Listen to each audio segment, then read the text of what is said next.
Halo semuanya, saya Fidento Kasar Putra. Di sini saya di kelas 11 3. Dan pada pertemuan kali ini saya ingin melakukan pengajaran fisika. Oke, kali ini panas banget dan saya lagi minum es teh. Tapi karena hari ini panas, jadi saya bakal bahas yang agak-agak panas, hangat lah istilahnya. Nah, kalian pernah nggak sih ada di suatu fenomena yang dimana kalian tuh harus untuk memompa ban sepeda kalian? Pasti dong, pas kalian memompa tuh bagian tubuh dari pompanya bakal panas. Lalu kalian juga pernah nggak sih kayak ngeliat ada suatu balon udara yang terbang tinggi banget, dan di bawah balon udaranya itu ada suatu yang panas-panas juga. Nah, maka dari itu, biar kalian lebih tahu, aku bakal kasih tahu nih kedua fenomena itu bersangkutan dengan materi yang bakal kita bahas kali ini, yaitu materi kinetic gas atau bisa dibilang gas ideal. Untuk penjelasan lebih lanjutnya akan aku kasih tahu nih kali ini. Check it out. Oke, selamat datang di PowerPoint, dan kali ini langsung kita bahas apa itu gas ideal. Gas ideal adalah model teoritis penyederhanaan dari gas nyata, gas yang ada saat ini ya. Nah, gas ini terdiri dari partikel-partikel bergerak acak tanpa saling berinteraksi. Oke, model ini sangat amat berguna karena mematuhi persamaan keadaan gas ideal yang menyederhanakan perhitungan termodinamika. Lanjut. Selanjutnya, ada asumsi gas ideal. Asumsi utamanya ya, yang saya rangkum. Yang pertama itu ada ukuran partikel yang diabaikan. Lalu yang kedua, tidak ada gaya interaksi. Yang ketiga, tumbukan lenting sempurna. Dan yang keempat, mematuhi hukum Newton. Next, apa aja sih hukum-hukum dari gas ideal? Oke, sini ada 3 hukum dari gas ideal.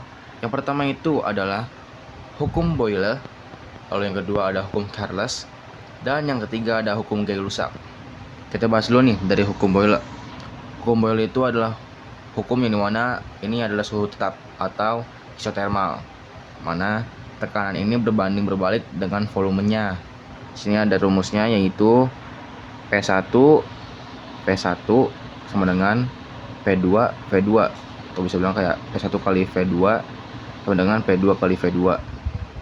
Lalu yang kedua ini ada hukum Charles. Charles itu ada atau bisa dibilang kayak tekanan tetap atau isobarik, yang dimana volume itu sebanding dengan suhu mutlak.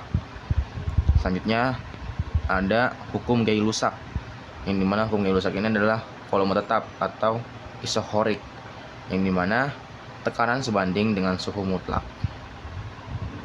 Kita lanjut lagi. Selanjutnya itu ada persamaan umum gas ideal, yang dimana ini adalah gabungan dari ketiga hukum sebelumnya, kayak hukum Gay-Lussac, hukum Boyle, sama hukum atau lagi itu yang hukum Charles. Itu digabung jadi satu di sini dengan rumus P kali V kali N kali R kali T, yang dimana P itu adalah tekanan gas, terus V itu adalah volume gas, N itu adalah jumlah zat gas, lalu ada R yang dimana tetapan gas ideal, dan T yaitu suhu mutlak. Nah, notesnya di sini suhu mutlak itu harus berupa Kelvin, jadi dari Celsius ke Kelvin, terus dari Fahrenheit ke Kelvin. Tahu lah, ada rumusnya.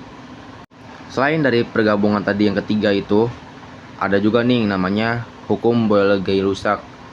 Ini mana ini hukumnya itu cuma 2 gabungan doang. Di sini itu untuk suatu massa gas atau jumlah mol dan konstan, mol n konstan, yang mengalami perubahan keadaan dari kondisi 1 ke kondisi 2. Berlaku persamaan gabungan Boyle sama gabungan Gay-Lussac. Rumusnya itu adalah P kali V1 per T1 sama dengan P2 kali V1 per T1. Nah, rumus ini sangat sering digunakan dalam soal-soal dinamika gas ideal di ruang tertutup. Lebih sering di ruang tertutup ketimbang di luar ruang yang terbuka. Kita lanjut ke contoh soal pembahasan. Nama itu ada soal kasus gas tertutup.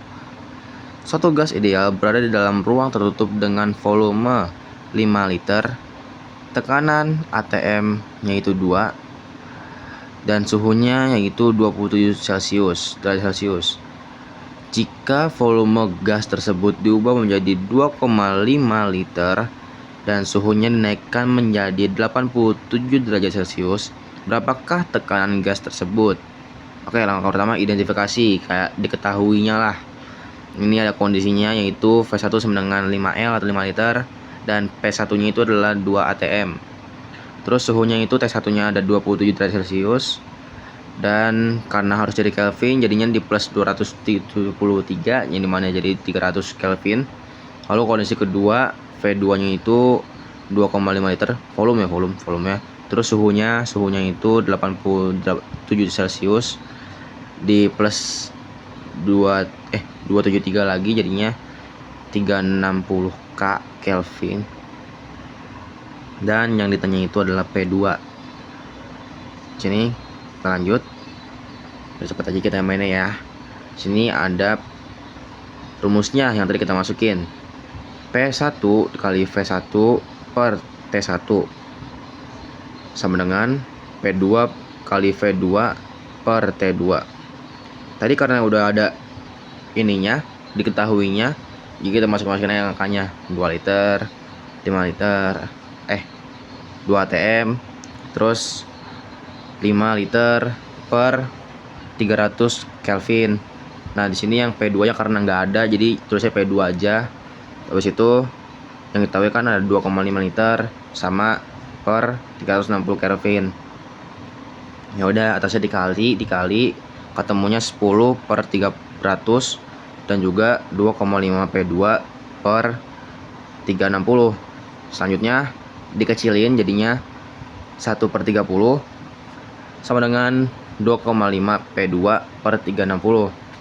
Nah, di sini dikarenakan ada harus yang dicari yaitu P2, 360 nya kita ganti, terus 1 per 30 kita geser per 30 kalau misalnya digeser dari per yang di bawah ke samping sama dengan jadinya masih plus, terus dikali.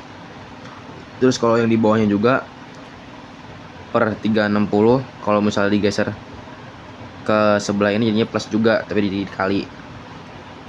Oke, pembahasan simpel saya gitu. Terus kita cari di sini 30-nya dulu, 30-nya di ke 2,5 jadinya 75. Lalu habis itu kita cari P2, karena yang mau cari ke P2, jadi P2 kita geser lagi nih, P2 kita geser ke sebelah kiri, 360 nya kita taruh di atas, karena 360 awalnya kan di sebelah kiri kan berarti kan dia harusnya di posisi kali, bukan di bawah. Ya udah, dia naik ke atas, 360 per 75, ketemulah 4,8 ATM. Oke, sekian aja pembahasan dari saya. Kurang lebih yang mohon maaf jika ada salah kata dan kekurangan penjelasan.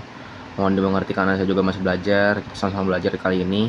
Saya jadi mengerti dengan materi yang baru kali ini, dan saya coba untuk bisa sharing kepada teman-teman semua agar hal ini bisa kita tahu bareng-bareng. Akhir kata saya ucapkan terima kasih, kurang lebih mohon maaf. Sekian saja, bye bye.